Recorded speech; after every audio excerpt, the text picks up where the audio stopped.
pemirsa, kita kembali lagi bersama Mas Jarod dan Mas Jayadi. Mas Jayadi, kira-kira kalau melihat kedalaman pengetahuan Pak Jarod juga terhadap kasus DKI, 1,5 tahun menjabat sebagai gubernur, dia mengetahui bagaimana apa problemnya, dan tadi kelihatan juga bahwa Pak Mas Jarod ini punya prinsip-prinsip. Dan mengetahui bahwa kondisi Jakarta ke depan adalah masalah lingkungan hidup yang sangat penting, sehingga agak berbeda pandangan mengenai reklamasi. Tapi namanya sebagai wakil gubernur ya, apa kata gubernurnya ya harus nurut juga. Betul. Dan kita melihat bahwa Pak Jarod ini nggak banyak ini ya, tidak banyak melakukan aksi-aksi ngelawan. Dulu kan misalnya di daerah lain tuh banyak ngelawan tuh. Gitu. Nah, kalau gini kira-kira peluang Pak Mas Jarod untuk jadi gubernur gimana kira-kira Mas Jadi? Kualifikasinya cukup, bahkan mungkin sangat cukup ya untuk Jakarta kualifikasinya. Artinya dari segi kapabilitas kita tidak usah ragukan. Pengalaman beliau sebagai wali kota selama 10 tahun itu menunjukkan kapasitas itu. Nah, tinggal masalahnya adalah kapan beliau akan keluar ke publik menyatakan bahwa dia maju sebagai calon gubernur. Di situ kemudian publik akan mulai menilai apakah mereka akan memberikan pilihannya kepada Pak Jarod atau tidak. Kalau sekarang kan yang muncul baru satu, baru Pak Ahok sebagai petahana. Ya. Jadi kalau pesaing yang lain tuh belum jelas gitu. Belum jelas. Jadi kalau belum jelas begitu. Dan respon publik agak jelek loh, nggak gitu banyak bagus terhadap yang maju-maju sekarang ini. Betul. Jadi sekarang itu yang terjadi secara makro di DKI menurut saya adalah masih efek petahana.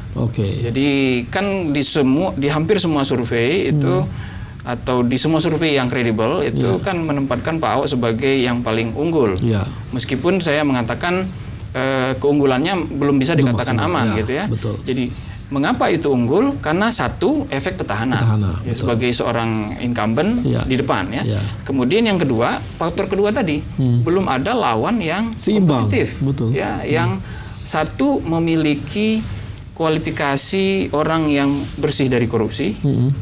Orang yang punya track record peduli kepada rakyat, bukannya peduli, tapi punya track record mengerjakan sesuatu untuk rakyat. Kalau orang yang bilang peduli kan banyak.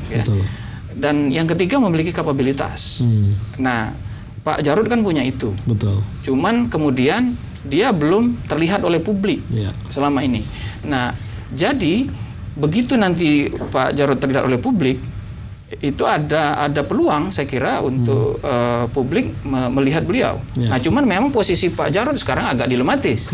Atau katakanlah ya gampang-gampang susah begitu. Nanti terlalu maju dikira ini. Di satu sisi beliau seorang wakil gubernur yang mengerti betul posisi dia. Satu. Di sisi lain dia kemungkinan akan dimajukan oleh partai untuk menjadi calon gubernur yang akan berhadapan dengan gubernurnya gitu. Nah, jadi sekarang pertanyaannya adalah timing. Jadi timing. Sangat penting. Padahal timing menjadi penting. Karena sebagai wakil gubernur yang baru saja masuk Jakarta sekitar 2 tahun kan? 1,5 tahun ya. Tentu saja. Dan selama 1,5 tahun itu beliau lebih banyak mengambil posisi memotivasi birokrasi, sangat internal banget secara internal. Tapi kalau bentrok-bentrok dulu kemarin tuh kami terlihat, muncul juga. Karena itu kan popularitasnya di atas 60% kan, itu. Tetapi itu belum bisa menyaingi popularitas sang petahana yang sudah hampir 100%, 100% lah katakanlah gitu. Nah, timing perlu di situ. Waktu sekarang tinggal sekitar 10 bulan. Nah, ini sangat penting. Kapan itu ya timingnya? Kapan itu? Nah, kapan tuh Pak Jarod? Itu dilematis memang. Kapan tuh Pak Jarod? Tapi keuntungan Pak Jarod ada juga. Beliau sekarang tinggal nunggu aja kapan partai memutuskan. Karena begitu partai memutuskan langsung maju. Beliau sebagai seorang kader PDIP yang tidak diragukan ya dari zaman dulu sudah kader PDIP. Beliau tinggal laksanakan gitu. Termasuk misalnya pada satu titik beliau maju, itu berarti kan dengan resmi menjadi lawan Ahok. Karena PD Perjuangan cukup suara ya? Iya, cukup. Sendirian bisa. Kursinya 26, itu lebih dari 28 ya, itu lebih dari 20%. Karena ada 106. Betul. Kursi di DPRD DKI tinggal perlu 22 aja, sementara mereka 28. Itu cukup. Jadi Pak Jarod, kapan kira-kira PD Perjuangan memberikan Bapak rekomendasi untuk maju gubernur? Begini, saya ini kan juga ketua DPP ya. Jadi saya tahu persis sekarang ini di DPP lagi proses, ya fit and proper. Yang difikirkan adalah kan bukan hanya Jakarta doang, betul, tapi seluruh Indonesia, 102 ya kepala daerah, baik provinsi maupun kabupaten kota. Sekarang proses lagi berjalan, termasuk untuk DKI. Maka betul tadi sampaikan bahwa kita akan menunggu momentum. Momentum kapan harus diumumkan. Ternyata memang betul. Ini perkembangan dan dinamikanya cepat sekali. Cepat sekali gitu ya. Dalam 2 minggu ke belakang saja sampai sekarang itu banyak sekali dinamikanya ya. Dan dinamika ini kan tetap akan terus bergulir. Ya, apalagi Pak sekarang orang udah lupa sama Jokowi, ingatnya Ahok aja sama pertempuran di publiknya. Iya, kan begitu kan. Jadi itu cepat banget gitu ya. Cepat banget. Dan perlu saya sampaikan misalnya bahwa PDI Perjuangan itu bukan partai penakut.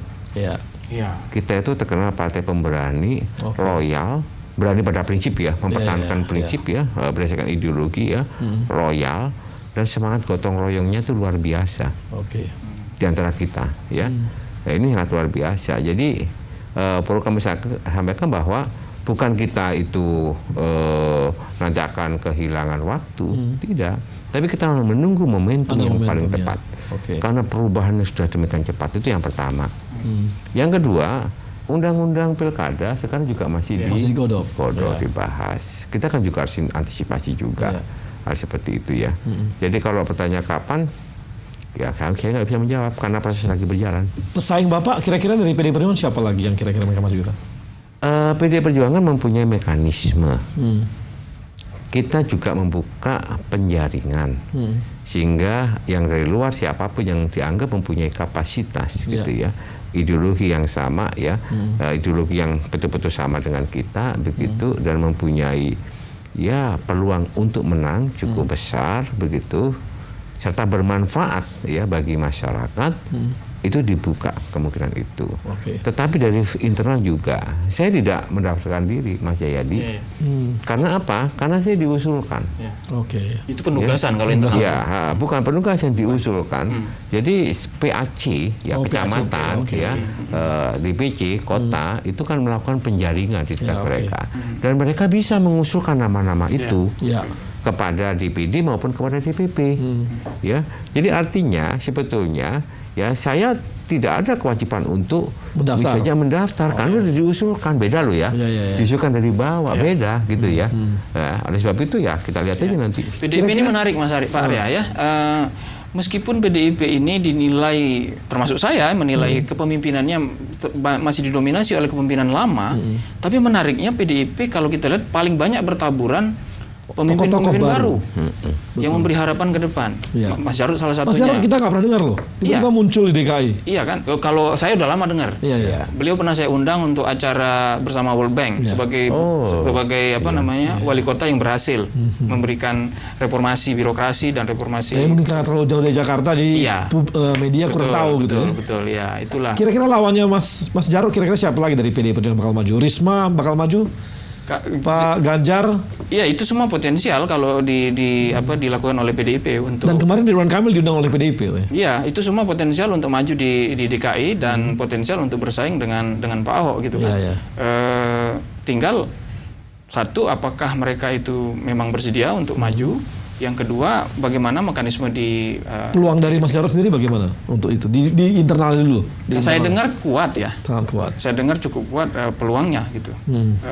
Tinggal bagaimana timnya Mas Jarod meyakinkan bahwa ini baik untuk PDI Perjuangan. Saya pertimbangan PDI Perjuangan bukan sekedar bagaimana menang DKI kan, tapi ini persoalan bukan sekedar 5 tahun di DKI, tapi juga bagaimana partai ini untuk 2019, untuk selanjutnya ya. Dan menjadi pemimpin di DKI itu tidak main-main. Dia tidak hanya mengurusi masalah-masalah yang sangat penting bagi negara bangsa kita, tapi juga ini adalah barometer dari kepemimpinan nasional. Gini Mas, ini ada hitungan dari kawan-kawan kita juga di internal ya, bahwa sekarang ini posisi maksimal suara Ahok itu maksimal nih ya, sama dengan suara Jokowi dulu. Maksimal nih, 55% waktu lawan Prabowo. Ya kan gitu. Tapi ini dengan kondisi lawannya adalah yang ini ya, yang ada sekarang. Iya. Dengan maksudnya Mas Jarod, ini kan peluang jadi besar untuk meraup itu gitu ya. Betul. Artinya yang maaf kata teman-teman dari Islam garis keras juga, dan juga yang ini dari kan mereka kan yang penting bukan Ahok gitu kan. Betul. Kan gitu. Itu kan sekitar 40% itu besarnya. Sementara di sisi nasionalis ini kan besar juga sebenarnya kemarin Pak Jokowi gitu. Betul. Jadi itu kemungkinan Mas Jarod ini menang besar dong kalau gitu. Di atas kertas, iya. Jadi memang semua pemilih Jakarta memang rasional. Betul. Secara umum. Yang pendidikannya tinggi di atas SMA itu sekitar 30-an%. Oke. Yang SMA sampai ke sisanya itu SMA ke bawah ya. Tapi yang paling banyak sekitar SMA itu. Tetapi masyarakat Jakarta adalah very informed voters. Mereka punya informasi yang cukup banyak walaupun dia pendidikannya rendah. Di satu sisi itu. Tapi adalah fakta politik bahwa perilaku memilih itu adalah gabungan dari berbagai faktor. Betul. Termasuk yang Pak Arya sebutkan tadi. Ya. Faktor-faktor yang terkait dengan politik identitas. Seperti etnisitas, agama, religiositas, kemudian ideologi. Itu masih jadi faktor penentu yang pada saat-saat tertentu akan muncul. Gitu. Nah, misalnya begini, Pilpres yang lalu. Pilpres yang lalu menunjukkan bahwa faktor-faktor identitas bermain. Ya. Terlepas dari benar atau salah, terlepas itu black campaign atau tidak. Tapi itu menunjukkan bahwa isu itu masih laku. Untuk bermain, untuk dimainkan. Memang secara teori itu begitu, Pak Arya. Betul. Ya, saya mengajar juga politik identitas. Ya. Jadi politik identitas itu akan muncul dengan beberapa kondisi.